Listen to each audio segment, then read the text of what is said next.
Oi, oi, boa tarde. Bora lá, né? Finalizar aí essa parte das patologias, das síndromes.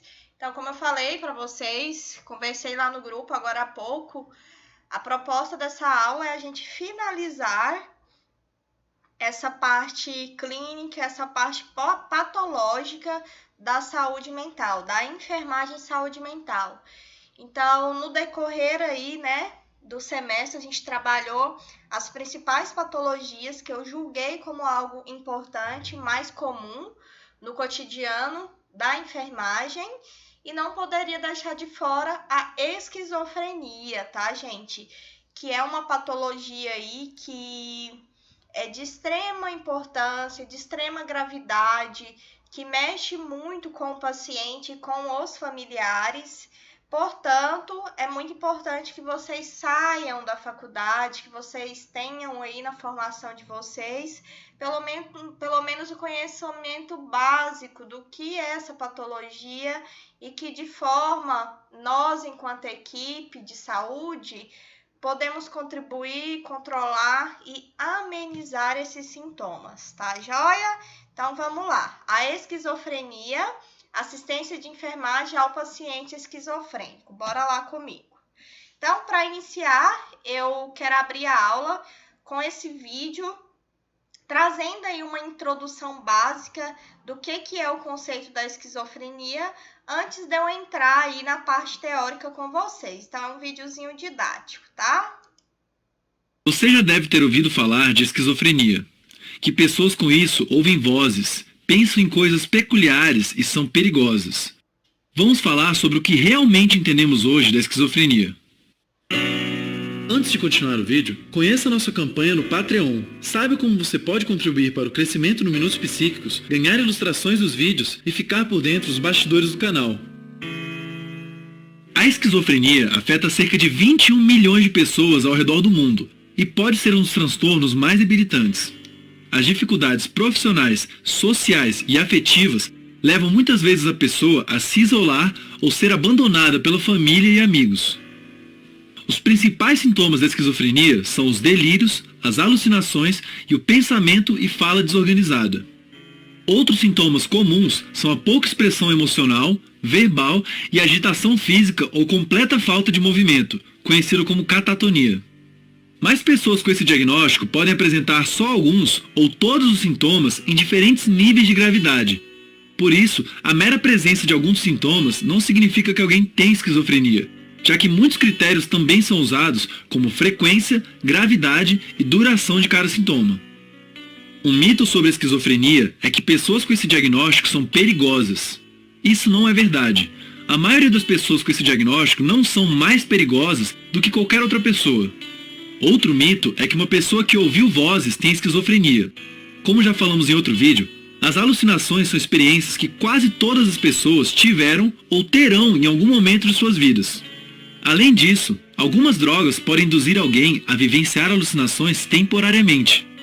Alucinações são experiências perceptuais que alguém tem sem que haja um estímulo no ambiente que corresponda à sua percepção, como ver algo sem que haja nada ali. Ou seja, é uma percepção sem o estímulo externo.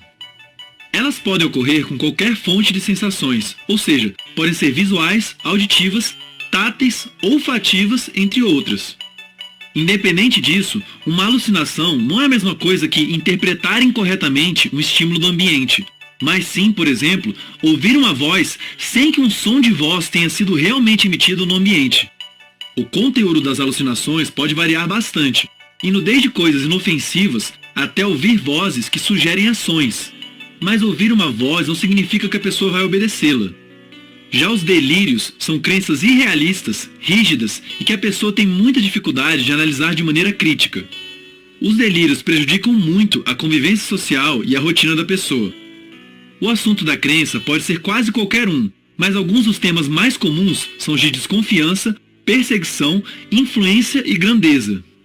Uma pessoa com delírio pode acreditar que os seus órgãos internos foram tirados e trocados pelos de outra pessoa, mesmo que não existam marcas no seu corpo disso, que existem pessoas tramando algo para prejudicá-la, ou que outras pessoas podem ler sua mente se essa pessoa a olhar diretamente nos olhos.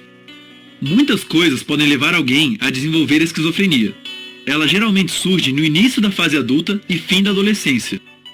A herança genética é um fator importante, já que uma pessoa que seja parente de primeiro grau ou irmão gêmeo de alguém com esquizofrenia tem uma chance maior do que a maioria das pessoas de também desenvolver o quadro.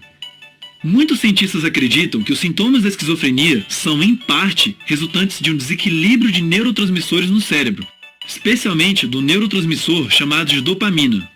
A dopamina é uma substância usada na comunicação entre neurônios, e o excesso de dopamina no cérebro pode se relacionar com alguns sintomas da esquizofrenia.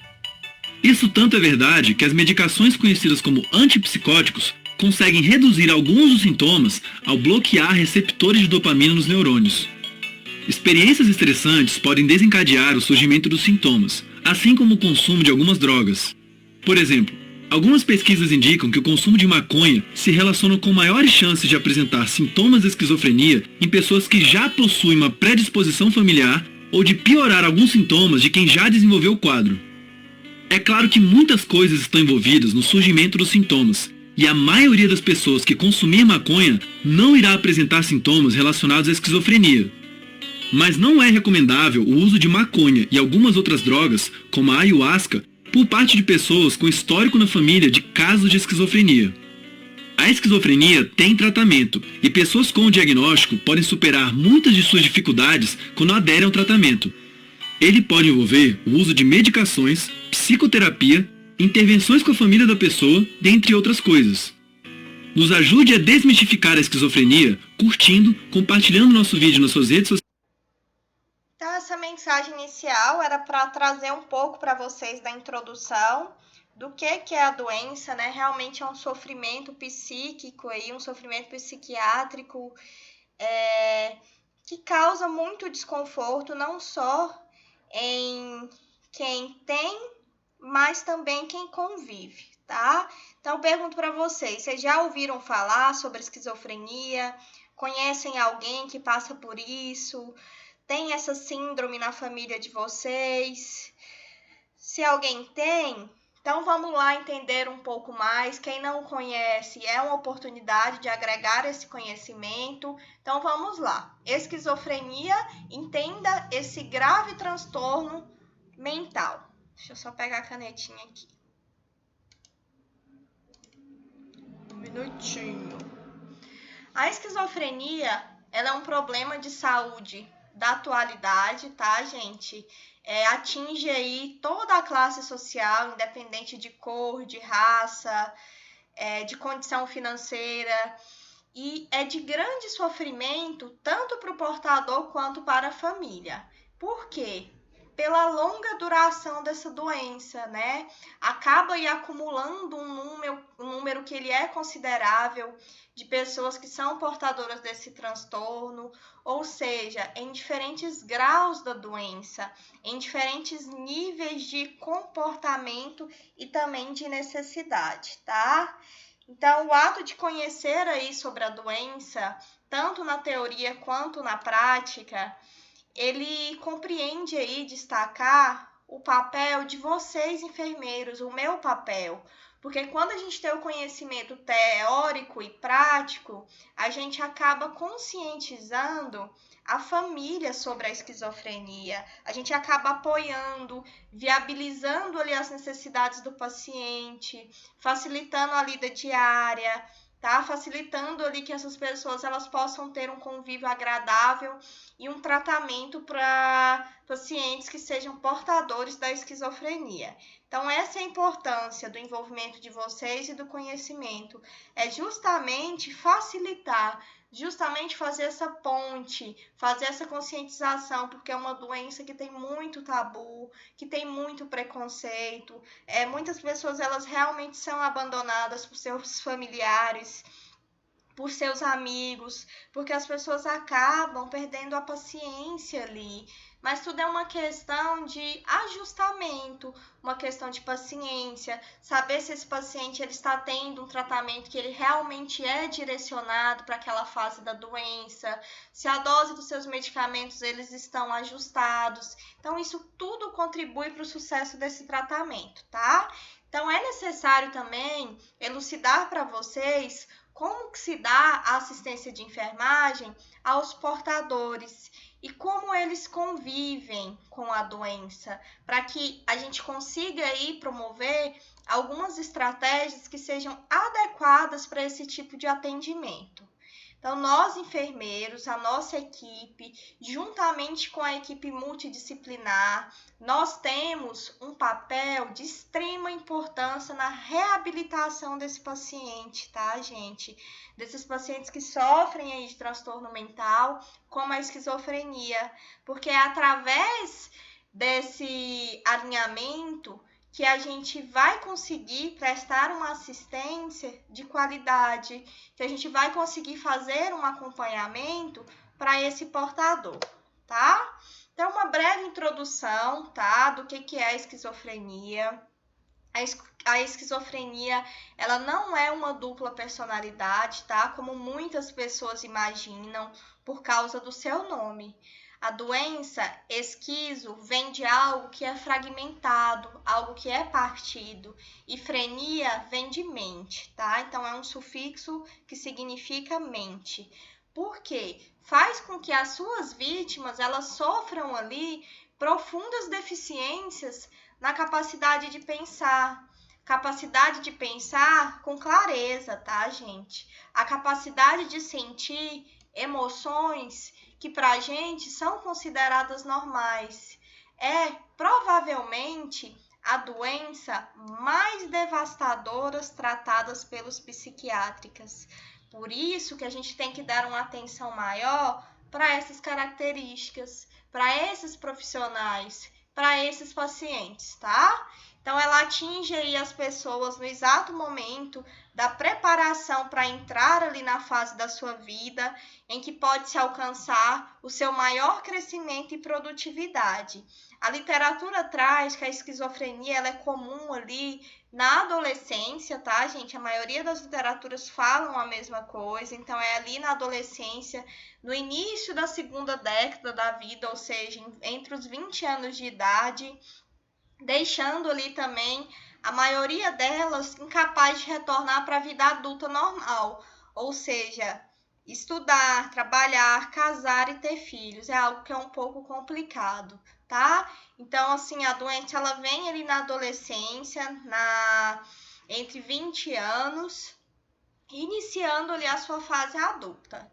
Em geral, a doença, né, como eu acabei de falar para vocês, ela tem um início no fim da adolescência e no começo da idade adulta, mas ela também tem alguns casos que ocorrem aí na fase mais tardia, tá? Principalmente nas mulheres. A literatura ela nos apresenta que os homens, ele apresentam um risco mais elevado, 1 a 4, 2 a 3 vezes maior do que o da mulher, de desenvolver a esquizofrenia. E a idade média aí é entre 5 anos menor do que a mulher, sendo o pico de incidência entre a idade de 15 a 25 anos nos homens e de 25 a 35 nas mulheres, tá? Então, a esquizofrenia, ela tá entre aí as 10 principais causas de incapacitação entre pessoa da faixa etária de 15 a 44 anos. Então, são dados aí, tá? Que é importante vocês saberem. Então, é um problema, né, de saúde da atualidade, como eu trouxe para vocês ali no início. Esse tipo de patologia, ele requer aí um investimento que ele é considerável dentro do nosso sistema de saúde. É uma das grandes causas de sofrimento, tanto para o portador quanto para a família, e pela baixa incidência e a longa duração dessa doença, como a gente já falou, tá? Então, a doença em si, ela é constituída por um grupo de distúrbios mentais que são graves. Na maioria das vezes é sem sintoma, porém se caracteriza aí por distorções do pensamento, da percepção, da inadequação do afeto, sem prejuízo aí da capacidade intelectual. Então, o paciente que é portador de esquizofrenia, ele tem a sensação de que os seus pensamentos, os seus sentimentos e os seus atos mais íntimos, eles são partilhados e sentidos por outras pessoas. Olha aí a gravidade da situação. Então é por isso que ele convive com essa desordem mental, com essa insegurança, com esse delírio de algo que não é real, que é algo que ele imaginou, que ele construiu ali na mente dele. Pode desenvolver, tá? Na esquizofrenia, alguns delírios explicativos de que forças externas elas acabam influenciando aí nas ações e nos pensamentos dessas pessoas e que na maioria das vezes é de forma muito bizarra, tá, gente? Então, a etiologia da doença. Então, do ponto de vista etiológico, é difícil estabelecer uma causa única para esse processo. A literatura praticamente não traz nada concreto. Existe aí uma concordância de que é necessário alguns fatores predisponentes e o mais forte é o fator genético, tá, gente? Ele vem aí como algo principal, mas tem fatores também que são bioquímicos e constitucionais, tá? Em concomitância aí a fatores ambientais do desenvolvimento da doença. E falou em esquizofrenia, vocês têm que lembrar, associar também de um neurotransmissor que ele é muito importante, que é a dopamina. Então, durante o processo da esquizofrenia, o que a literatura traz? Que os números, o quantitativo desse neurotransmissor, que é a dopamina, ele está num valor extremamente aumentado durante esse processo. Então, a hipótese dopaminérgica, ela é a mais citada como associada aí aos sintomas de esquizofrenia, ou seja, tem uma descarga desse neurotransmissor que ele é abusivo, onde se inicia aí os sintomas da doença, que pode ser associado também ao uso de algumas drogas, tá? Que o crack, ele está associado o consumo, aumentando aí os níveis dopaminérgicos, podendo levar esse paciente ao desenvolvimento da esquizofrenia. Então, só para reforçar, para quem não se lembra, lá na aula de farmaco, a dopamina ela é um neurotransmissor que é central, tá? Que ele é liberado ali nas nossas vesículas da sinapse do nosso sistema nervoso central. E na esquizofrenia, está envolvido aí dois sistemas, que é o mesolímbico e o mesocortical, tá? Então, não se esqueça, para levar para a vida, que no processo da esquizofrenia, o neurotransmissor principal é a dopamina, mas tem outro, e a gente vai ver ele já já. Já não, agora. O outro neurotransmissor também que é importante, que contribui nesse processo da doença, é o glutamato. Ele também está relacionado aí ao desenvolvimento do processo de esquizofrenia. Segundo a hipótese glutamatérgica, quantidades excessivas desse neurotransmissor, ela é liberada, então acaba aí exercendo um efeito neurotóxico que desencadeia os sintomas da esquizofrenia, tá joia? Então, a etiologia da doença, só para reafirmar com vocês, ela ainda não é bem explicada, tá? Sendo atualmente aí mais aceito o modelo de vulnerabilidade estresse, ou seja, algum indivíduo que passou por algum processo de estresse que ele foi importante, onde o indivíduo está aí com a propensão genética, ele está suscetível ao aparecimento dos sintomas após algum fator de estresse ambiental de ordem variada, tá? Algum processo aí de conflito psicossocial ou também de desordem autoimune.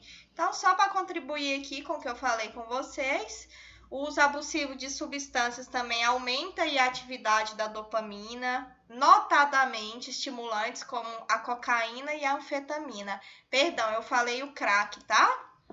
Eu acabei confundindo. É a cocaína e a anfetamina, sim, que causa aí o aumento dessa atividade desse neurotransmissor e que pode também estar relacionado ao aparecimento ou à piora dos sintomas. A história natural da doença, ela pode ser dividida em 4 fases. E são essas 4 fases que a gente vai aprender aqui hoje. Então, ela é dividida numa fase que ela é pré-mórbida, ou seja, antes, né, do adoecimento, numa fase que ela é prodrômica, numa fase de progressão e também numa fase de estabilização. Então, falou aí na história natural da esquizofrenia, lembrem dessas 4 fases. Na fase pré-mórbida, é aquela fase de baixa sociabilidade, que tende a ter ali uma predileção por atividade solitária, ou também evolui com ansiedade social, tem uma alteração cognitiva, principalmente aí de déficit da memória verbal, da sua atenção e das funções executivas, tá? Nessa fase pré-mórbida já tem identificado aí que ela acontece em filho de indivíduos que são portadores de esquizofrenia, olha aí o fator genético, né? E pode ser considerado uma alteração pré-mórbida, e essa alteração no comportamento, ela é observada desde a infância, tá, gente? Que pode progredir aí e estar associado ao desenvolvimento da esquizofrenia. Então, essa é a fase pré-mórbida. Já a fase prodrômica, ela é caracterizada aí por um período que ele é variável no tempo, ou seja, geralmente de meses, antecedendo aí a eclosão da psicose, que a gente já estudou, em que esse indivíduo ele pode apresentar aí um estado de apreensão, de perplexidade, tá? Sem um foco que ele seja aparente, sendo comum aí um sentimento de que algo está para acontecer. É aquela insegurança, aquela perseguição que essas pessoas ficam sentindo. E geralmente se nota aí uma mudança no comportamento da pessoa, que ela tende, né? Ela passa a ficar mais isolada, ela passa a demonstrar atitudes que são peculiares e excêntricas, podendo ocorrer aí sintomas, tá? De psicose breve ou também de forma transitória. A outra fase é a fase de progressão, ou seja, essa fase anterior, a prodrômica, ela acaba culminando muitas vezes como o primeiro episódio da psicose, tá? E nesse ponto já inicia aí a chamada fase progressiva da esquizofrenia. Ou seja, é nesse momento que eu estou aumentando a fase, eu estou progredindo. Isso pode ocorrer também com uma deterioração, tá? E para finalizar, a última fase é a estabilização. A esquizofrenia, pessoal, ela evolui aí para a fase estável, que ela está sujeita a recaídas. Isso é normal de acontecer. Os sintomas negativos, muitas vezes, eles acabam sendo detectáveis desde o princípio, tá? A passo que os sintomas positivos ocorrem aí durante o período de exacerbação. Então, tem uma tabela aqui que eu vou compartilhar, contribuir com vocês, que vocês vão ver qual que é a diferença desses sintomas negativos e sintomas positivos em se falando da esquizofrenia. Qual que é a característica do quadro clínico de pessoas sujeitas a esse transtorno, né? Então, os sintomas característicos, eles incluem aí alteração em que quase todas as funções da esfera psíquica, ou seja, do pensamento, da percepção, da linguagem, da memória, de funções executivas, eles podem estar divididos aí em 2 grupos, que é o que eu acabei de falar para vocês. Ele é dividido em sintoma positivo e sintoma negativo. O sintoma positivo, ele é caracterizado ali pela presença de manifestações psíquicas que deveriam estar ausentes. Então, gravem, sintomas positivos é caracterizado pela presença de manifestações psíquicas que deveriam, tá, estar ausentes. Enquanto já no sintoma negativo é caracterizado aí pela ausência de manifestação psíquica que deveria estar presente. Então é totalmente o oposto. No positivo eu tenho manifestação de algo que não deveria, e no negativo eu deveria manifestar algo. Aqui eu já estou ausente, tá? Então esse é o quadro da presença de sintomas que são frequentes na esquizofrenia, sendo dividido em sintomas negativos e positivos, tá? Então dá uma pausa aí na aula, estudem, entendam esses principais aí sintomas mais frequentes. Os negativos é o embotamento afetivo, a alogia, a bulia apática, a adenonia e a falta de atenção. E já os positivos, ele é característico por alucinações, delírios, comportamentos bizarros e alteração formal do pensamento, tá? De que forma que é feito o diagnóstico? Então, perceba que a gente está fazendo aí uma linha do tempo, né? A gente entendeu sobre o conceito, sobre a etiologia, sobre as manifestações clínicas, e agora a gente chegou no diagnóstico diferencial. Os sintomas psicóticos, eles são encontrados em muitas outras doenças, tá? Incluindo aí doenças por abuso de substância, por intoxicação devido a medicamento de prescrição comum, por quadro de infecção, por alterações metabólicas, tumores e também a epilepsia. Os transtornos mentais primários, que devem ser aí diferenciados da esquizofrenia, são o transtorno esquizoafetivo. Então, é outra divisão, tá? Que é o transtorno do humor, o transtorno delirante e o transtorno de personalidade. A principal distinção em relação ao transtorno esquizoafetivo ou transtorno de humor com sintomas psicóticos é que na esquizofrenia, gente, uma síndrome depressiva ou maníaca completa ou está ausente ou ela se desenvolve após os sintomas que são mais significativos. Então, essa diferença em relação ao transtorno delirante é que na esquizofrenia, os delírios, eles tendem a ser mais bizarros. É bizarros mesmo a palavra a se utilizar. Ou seja, apresenta aí uma presença de alucinação que ela é marcada aí totalmente por um prejuízo na esfera afetiva. Então, é algo muito mais forte, com muito mais intensidade, tá? Então, falamos do diagnóstico, agora vamos entender o manejo terapêutico. De que forma que esses clientes, que esses pacientes, eles devem ser tratados?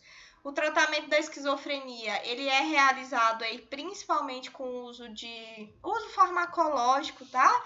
De neuroepiléticos, tá? Neuroepiléticos são mais comuns e chamados de antipsicóticos. É com esse nome aqui que vocês vão lidar na prática, tá?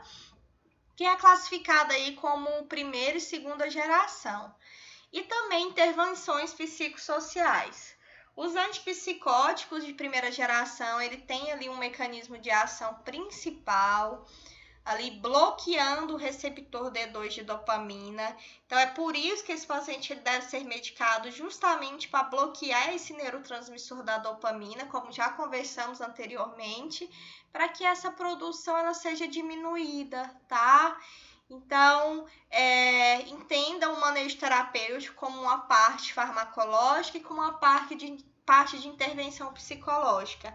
Em se falando de antipsicótico, essa é uma tabela que mostra aí os principais e mais utilizados. Risperidona é bastante usado, a quetiapina também, tá? A clorpromazina. Então, esses três aqui são medicamentos que são mais comuns. E claro, todo efeito, né? Todo medicamento ele tem um efeito colateral. Então, devemos estar atentos a esses efeitos pós-consumo, pós-uso da medicação, tá? Na esquizofrenia, um ponto que é bastante importante a se observar e a se falar é o tratamento do episódio na fase aguda, ou seja, né? No episódio agudo, é importante que se tenha ali um controle rápido da sintomatologia, ou seja, quando a gente consegue controlar esses sintomas, a gente consegue aliviar o sofrimento, a gente consegue aliviar a angústia do paciente e do seu familiar. Então, a primeira questão, ela refere aí ao fato de o paciente necessitar ou não de ser hospitalizado. Então, deve ser identificado, avaliado se essa opção ela é válida para aquele momento. Geralmente, a hospitalização ela é indicada quando se tem aí uma falta de suporte familiar, tá? Quando se coloca esse paciente em risco, então se indica aí a hospitalização, justamente quando não se tem o apoio dos familiares.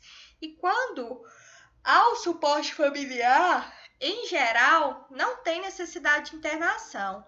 Esse paciente ele consegue ser tratado ali de forma ambulatorial, apenas com o uso de medicamentos, com a terapia e com o apoio da família, tá? Então, passada essa fase aguda, imaginem aí que eu tenho que manter aí também um tratamento marcado como uma fase de manutenção. Então, os pacientes eles acabam se beneficiando aí do tratamento agudo com medicações antipsicóticas e são candidatos ao tratamento de manutenção de longo prazo. Ou seja, essa manutenção ela tem o objetivo aí de controlar a remissão desses sintomas psicóticos. Então, esse é o objetivo principal. Pelo menos aí 1 a 2 anos, tá? De tratamento, ele é suficiente, ele é recomendado após esse episódio psicótico inicial, essa fase aguda, em razão aí do alto risco de se obter uma recaída, da possibilidade de deterioração social causada aí por um processo de novas recaídas, tá? Então, se houver aí um episódio múltiplo, é recomendado pelo menos 5 anos de tratamento, tá? Por aumentar aí o risco de recaídas e suas consequências. Então, é importante, a título de curiosidade, que vocês saibam dessas datas, desse processo de manutenção, tá? Dentro da esquizofrenia, as indústrias farmacêuticas elas já têm se organizado aí para a fabricação dos neuroepiléticos de ação prolongada, mais conhecidos como depósito, justamente porque essa fase da esquizofrenia ela traz algumas características de muita resistência de uso de pacientes com a terapia medicamentosa. Então, é por isso que hoje a indústria farmacêutica ela tem algumas opções de neurolépticos, quase que não sai, de ação mais prolongada, justamente porque se aquele paciente falhar naquele momento da dose, o anterior que ele tomou, ele consegue sustentar, ele consegue dar essa manutenção. Então, o uso contínuo de neuroléptico, ele causa aí, né, um depósito para o tratamento de manutenção de pacientes com esquizofrenia. E é provavelmente uma das práticas clínicas em psiquiatria que ela é mais embasada por evidência científica, ou seja, a adesão ao tratamento ela é uma das principais dificuldades que está intimamente ligada aí ao processo de recaída. Então, é muito importante esse papel do neuroléptico de ação prolongada, justamente para a gente conseguir controlar esse processo, tá? Então, nesse sentido, como eu falei para vocês, foi desenvolvido aí a medicação que ela é de ação mais prolongada, que pode ser aplicado aí em intervalos de tempo mais prolongado, sem nenhum prejuízo do nível terapêutico desse paciente, tá?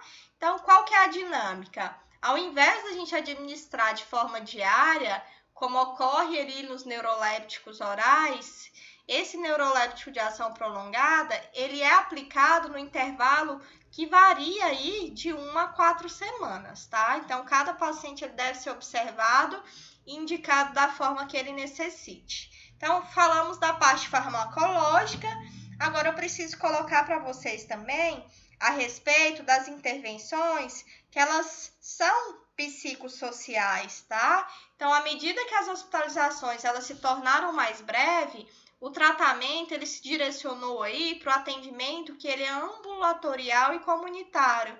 Então, é exatamente aqui que entra o atendimento dos CAPs, do Centro de Atenção Psicossocial, que a gente já discutiu lá praticamente no início da aula, tá?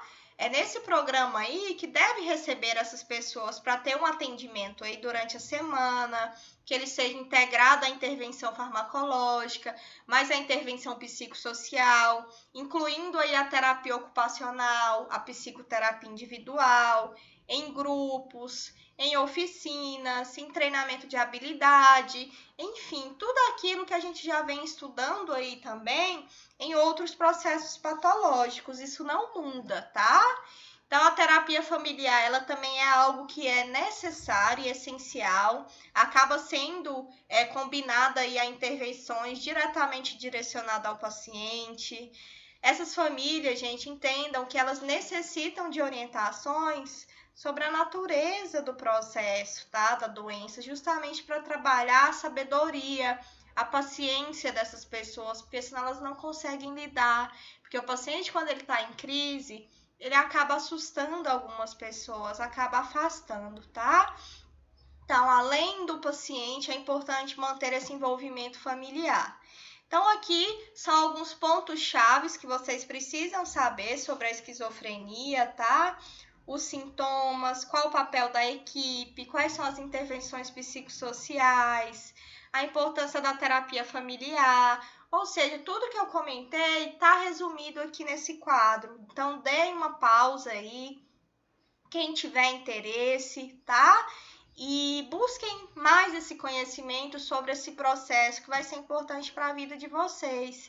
Então, já quase finalizando a aula, eu entro na parte aqui principal. Quem que é o protagonista aí que vai contribuir com esse atendimento, que vai contribuir com essa evolução, com esse processo do paciente, né? Somos nós, será vocês daqui um semestre, será eu se eu estiver nesse ambiente aí propício de pacientes esquizofrênicos. Então, qual que é o papel de vocês enquanto enfermeiros, né? É difícil, gente, estabelecer aí uma relação de trabalho eficaz no primeiro momento com o paciente que ele é esquizofrênico. Não vou mentir para vocês, é algo que assusta, tá? Eu sou honesta com as minhas colocações com vocês. Então, por ser pacientes extremamente desconfiados, não vai ser uma abordagem inicial que ela vai ser fácil. Então, vocês devem se lembrar que esse tipo de paciente, ele leva qualquer coisa a sério, tá? E ele é extremamente sensível a reações e motivações de outra pessoa. Então, tem que manter a postura, tem que ter ética, tá? Um simples olhar, ele muda tudo durante a consulta de enfermagem num paciente que tem esquizofrenia. Então, isso que requer de vocês é o que eu quero passar. O que eu quero que vocês levem? Que vocês tenham um grande cuidado ao lidar com esse tipo de pessoa. No contato de inicial aí, vocês vão perceber, podem passar por uma situação que ela é mais conflitante, sentir a necessidade de falar sobre algo que é angustiante. E o vínculo de confiança, não só na esquizofrenia, mas em todas as patologias que a gente vem discutindo, ele é um passo importante para que você estabeleça outro caminho que vai contribuir lá na frente com o seu plano terapêutico. Então, construa esse vínculo de confiança, seja paciente, seja humano, tá? Observe aí todos os aspectos biopsicossociais desse indivíduo, observe os efeitos colaterais da medicação e acompanhe cada passo desse seu paciente, tá? Então, como eu falei para vocês, façam uma abordagem numa distinção aí que ela seja mais empática, seguido aí de palavras que sejam mais diretas, mais simples e claras, questionando de forma cuidadosa o conteúdo trazido pelo paciente, justamente para vocês conseguirem fazer essa diferenciação do delírio para a realidade que ele está ali vivendo. Então, trazer o paciente para a realidade, você só vai conseguir se você observar, se você coletar dados, se você escutá-lo de forma cautelosa, tá? Então, intervir aí na diferenciação entre a ilusão e a realidade e evitar julgamentos, tá? Vocês não estão lá naquela consulta para julgar o comportamento, para insultar, para criticar, não. Vocês são o apoio, vocês são o exemplo, tá? Então, não esqueçam, tá? Que vocês, enfermeiros, poderão aí desenvolver diversas atividades com esse paciente. A visita domiciliar, quem for trabalhar lá na atenção primária, os trabalhos em grupo com pacientes em oficina, envolvendo aí toda a equipe multiprofissional, a psicologia, o assistente social, o médico, justamente para trabalhar esse controle emocional, porque o controle emocional ele é importante, uma vez que esses pacientes eles costumam se sentir ali muito desconfortáveis na presença de outras pessoas, isso acaba incomodando ele. Então é por isso que isso exige uma intervenção de vocês, para que não haja uma retração e que isso possa mudar a interação dele com a sua família, com a comunidade, tá? E outra característica desses pacientes é que eles podem ser bastante sensíveis também em relação à sua autoestima e acabam respondendo com algumas emoções que na maioria das vezes elas são exageradas. Então, vocês enfermeiros, eu, professora Nara, a gente vai trabalhar para ajudá-lo a utilizar seus pontos fortes e qualidades perante a situação, tá? Então é importante que vocês trabalhem com feedback positivo sobre a capacidade de lidar com a situação, deixando ali ele ciente da sua autoconfiança, tá? Então, muito mais importante que o paciente também é a família. Ela é importante, eu já falei para vocês que vocês têm que envolver, têm que explicar, passar conhecimento, tá? Então, estejam junto ali da família, apoiando, contribuam ali com uma melhor articulação, tá? Com a comunidade, possibilitando que esses pacientes eles se sintam mais inclusos, apesar de todo o sofrimento psiquiátrico, tá? Então, a promoção do acesso do paciente e à família aos recursos da comunidade, eles podem contribuir para a reabilitação tanto do doente quanto da família. Porque vocês já ouviram falar que quando eu tenho um doente em casa, a minha família ela também tende a adoecer junto com esse paciente. Então, as ações de enfermagem e a avaliação da necessidade específica, ela é aplicada de acordo com a necessidade de cada paciente e de cada família, tá? Quando eu faço isso, eu consigo atingir aí uma visão que ela é mais global desse meu paciente, tá? Então, quando eu tenho esse controle, esse conhecimento, eu acabo construindo um plano terapêutico que me permite aí prevenir futura crise, que eu melhoro a qualidade de vida desse grupo familiar, tá? Então, o seu papel frente à sociedade e entre os próprios membros adoecidos, ele acaba tendo um papel muito forte, porque vocês trabalham ali com evitando, né, a deteriorização definitiva, que é justamente essa deteriorização definitiva que leva à incapacidade mental.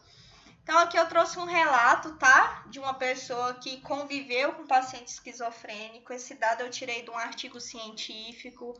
Pausem aí a videoaula, eu não vou ler, porque é um pouquinho grande, isso vai acabar estendendo a hora da aula e vai ficar cansativo para vocês.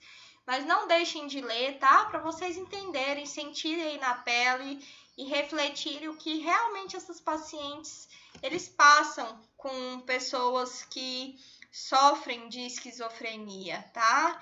Então, para finalizar, minhas considerações finais, né? A esquizofrenia é uma doença muito grave, devastadora, tá? Para muitas famílias, cada caso é um caso, porque exige da família do portador uma grande força e um grande entendimento diante das diversas personalidades que são criadas pelo portador, tá? Então, ela afeta aí 1% da população em diferente cultura, como eu falei para vocês. Então, independe da sua condição financeira, da sua classe social e da sua etnia.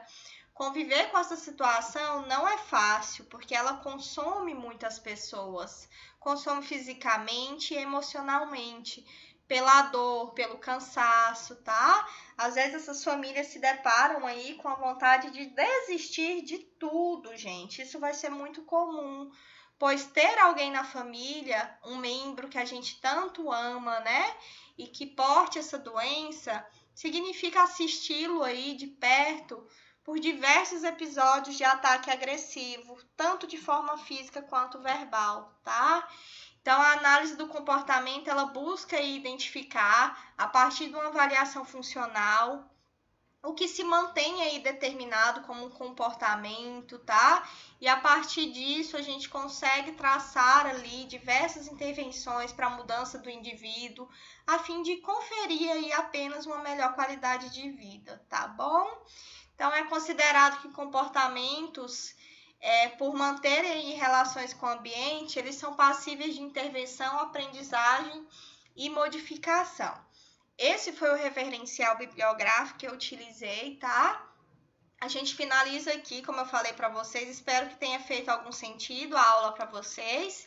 E a partir da semana que vem, a gente já está quase finalizando o nosso semestre. A gente vai ter mais uma aula, 2 ou 3 aí, já vai ser a prova, né? Então, tem alguns assuntos ainda para a gente tratar. E eu fico por aqui por hoje, tá joia? Então, vou estar contribuindo com um artigo também lá na plataforma. E obrigada por quem ficou até aqui. Grande beijo!